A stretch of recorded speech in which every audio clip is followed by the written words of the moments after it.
You're not lazy, you're just in the wrong room. I used to wake up at 5 a.m., track every workout, chase my goals, and still felt like I was running in place. Then I realized the people around me didn't want me to win. My phone was feeding me garbage. My desk looked like chaos. I wasn't failing because of discipline. I was failing because my environment was designed to keep me exactly where I was. And yours probably is too. Here's what we are covering today: why your environment is secretly sabotaging your progress. The exact moment I realized I had to burn my old life down to build a new one. And the framework I use to engineer a space that actually pulls me toward my goals, even on days I don't feel like showing up.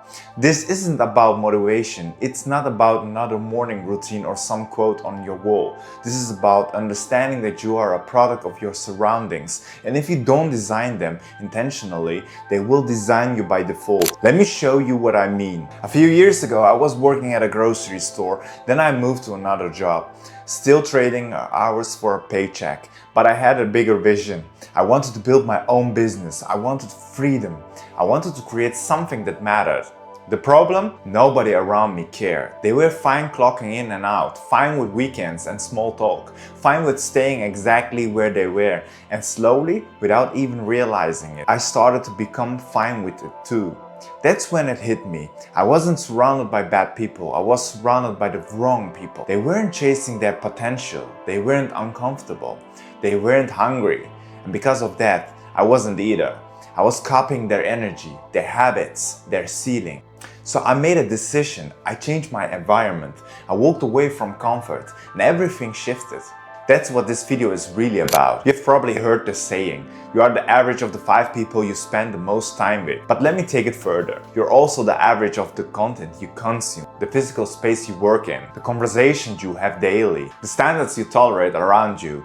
Your environment isn't just your location, it's your inputs, your friction, your mirror. And here's the scary part. The most dangerous environments don't feel dangerous. They feel easy, comfortable, safe. But comfort is a silent killer. Even a healthy fish dies in dirty water. You can have all the discipline in the world, but if you're swimming in toxicity, distraction, and low standards, you will drown. Hang around 2 smokers, you will be deferred. Hang around 2 millionaires, you will be deferred. You don't rise to the level of your goals. You fall to the level of your environment. And if you are still watching this, that means part of you already knows you are stuck. You feel it. You are working hard but not moving forward. You're disciplined but still spinning your wheels. Stick with me, because what I'm about to show you is how to break free. Let me break down the 3 environments that are quietly destroying you. 1. The people environment. Constant complainers, drama queens, people who talk about goals but never execute, people who mock your ambition or call you too serious. Zero accountability is stagnation. When no one's pushing you, you won't push yourself. You will default their rhythm, their language, their limits. I learned this the hard way. When I was surrounded by people happy with mediocrity, I became mediocre. Not because I wanted to, but because there was no friction, no fire. You need struggle. You need people who make you uncomfortable in the best way. 2nd, the digital environment. Your phone is programming you.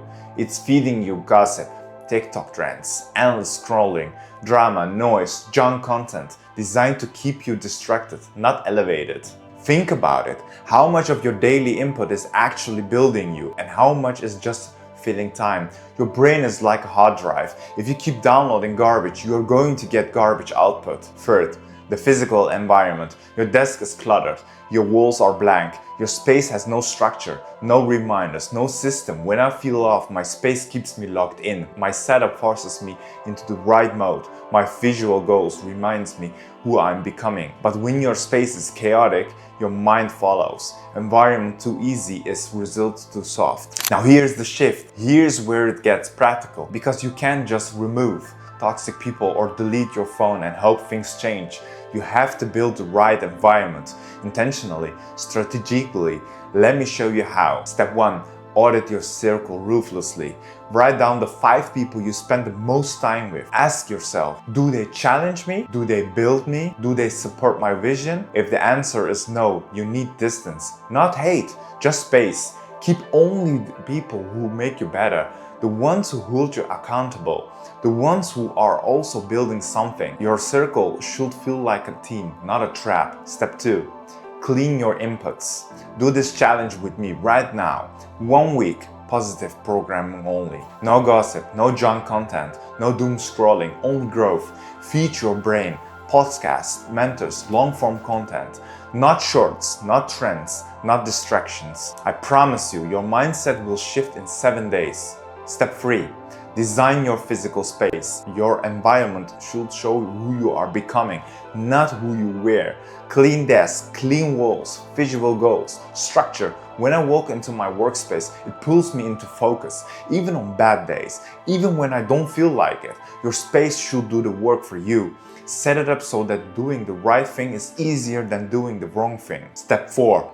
Create positive pressure. You don't grow by motivation, you grow by the right pressure. Find people who are ahead of you. Join a community. Hire a coach. Get in a group where the standard is higher than yours. No friction is no fire. You need people who make you feel like you are behind, like you need to level up. That discomfort is growth. Here's the truth most people won't tell you. The most addictive thing in the world isn't heroin. It's not nicotine. It's a salary. Society teaches you to dream small. Be a doctor, be a fireman, get a degree, get a job, get a safety net. Your environment isn't neutral. It's designed to hold you back. But you are different. You are still here. You are listening. You want more. So let me ask you this. What would your life look like if your environment was built to pull you forward instead of hold you down? If you're serious about this, here's what I want you to do. Take the next 48 hours and redesign one thing. Maybe it's your desk. Maybe it's unfollowing 20 accounts that drain you. Maybe it's texting someone who actually challenges you and setting up a call. Just one thing. Start small, but start.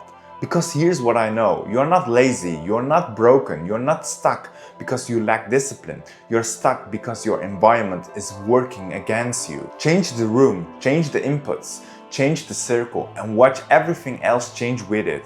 If this hit you, drop a comment and let me know what you are changing first. And if you want more no bullshit content on building discipline, habits, and a life that actually matters, subscribe. I post every week. Thank you for watching and have a nice day.